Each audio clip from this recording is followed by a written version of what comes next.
ამგვარად იშლებოდა ეს პროექტი. სალამ შემთხვევით არ ჩამივარდა, ჩაგვარდა ხელში მე და კობელიას. და მოიკითხეთ კარგად და სარკეს ჩაიხედეთ კარგად რომ რამდენ სამინისტროში ხდება თქვენ და ზუსტად იგივე. ამიტომයි რომ ტყეებს ვერ დავატეხით ყედეთ საშველი ძვირფასო გარემოს დაცვის სამინისტროს წარმომადგენლებო და მინისტრო. ამიტომ არის რომ ძალიან ბევრი უწყებაში კიდევ ჯანდაცვაში და სოციალდაცვაში არის პრობლემები, ამიტომ არის ტოლმეთა სამინდა განსახლების სამინისტროში გარკვეული პრობლემები. იმიტომ რომ ხედავთ ხართ ხალხი და განსაკუთრებით თქვენს ქვემოთ ხალხი. რომელთაც ყველაზე კარგი პოზიცია ცხოვრებაში არის არაფრის არ კეთება. ნაცრის კექვა და მახათის გაყრა ერთ ადგილზე ბოდიში.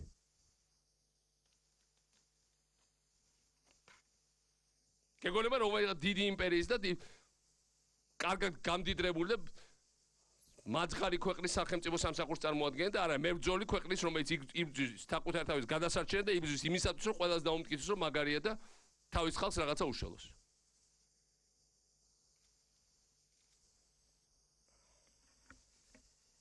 მე ამის მოთმენას აღარ ვაპირებ. მე იგივე ეკონომიკის სამინისტროს მქონდა სერიოზული შენიშვნები და იცით რომ ნახე კულტურის თუ რა ტურიზმის დეპარტამენტზე ძალიან მარტივია რა.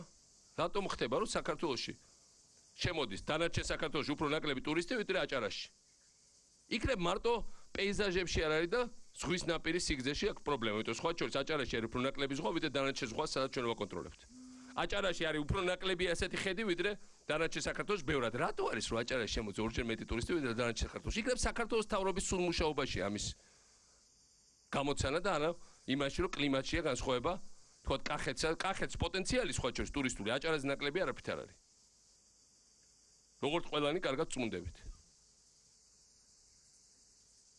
და იქნებ მართლა გადავხედოთ ჩვენ მუშაობას და არ გადაუბრალოთ ეს რაღაც ობიექტურ ფაქტორებს, იმიტომ რომ როცა თანამდებობაზე უბრალოდ გაქსუებული ადამიანი მუშაობს და არა ადამიანის ზოგიერთ მართლა არ მინდა არ უწოდო რა ქვია მას. იქ საქმე არ გამოვა. და მე არ მჭირდება თანამდებობის პირები, რომ მე არც ის ხალხი მჭირდება, რომ კვერს დამეკრავს ყველაფერს, რაც მე ვიტყვით, ნიკა იტყვის, მინისტრი იტყვის და არც ისეთ ხალხი მჭირდება, რომელიც მხოლოდ იმის ახსნაში იქნება, რატო არ შეიძლება ეს თუ ის საქმე გაკეთოს. მჯერჩენია შენიშვნა მოცა, მითხრა რომ თქვენ ეს შედეგი გვესმის, ყველას ერთი ამოცანები გვაქვს, მაგრამ აქეთკენ მოძრაობა ესე კი არ არის, ესე არის, მაგრამ როცა თანამდებობის პირი მოდის და გიხსნის, რატო არ ხდება ეს? ისე თანამდებობის პირს ავტომატურად უნდა დავამშვიდობოთ. 4 თვის წინ ტურიზმის დეპარტამენტის ხელმძღვანელი თუ გააგდეთ სამრობის ხდომიდან, ის უნდა გაგეშვათ სახში. ახალგაზრდა კაცია მიხედავ და ბევრ სხვა საქმეს. და ჩვენ არა ვართ აქ ის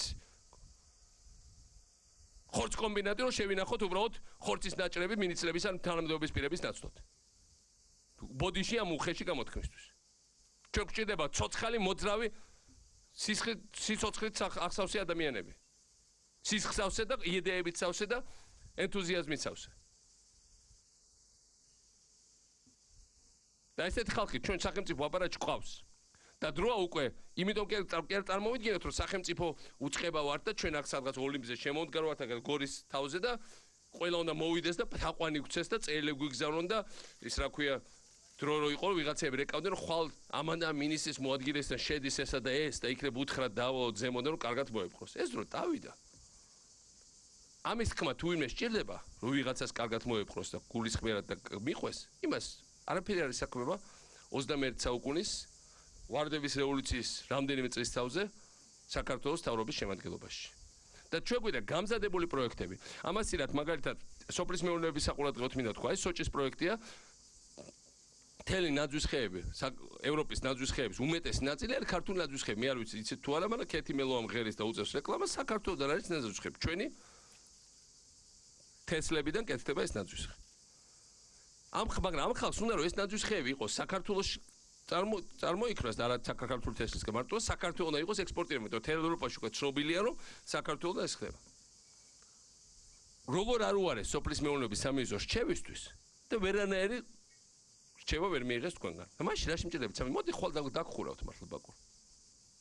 თქვენ თუ მარტო იმისთვის ხართ რომ ქაღალდებით პინგ-პონგი ითამაშოთ და არც ერთ სფეროში ექსპერტიზა არ აქვს, მით უმეტეს ეს სტრატეგიულ სფეროში რომ თქვენ ეხება.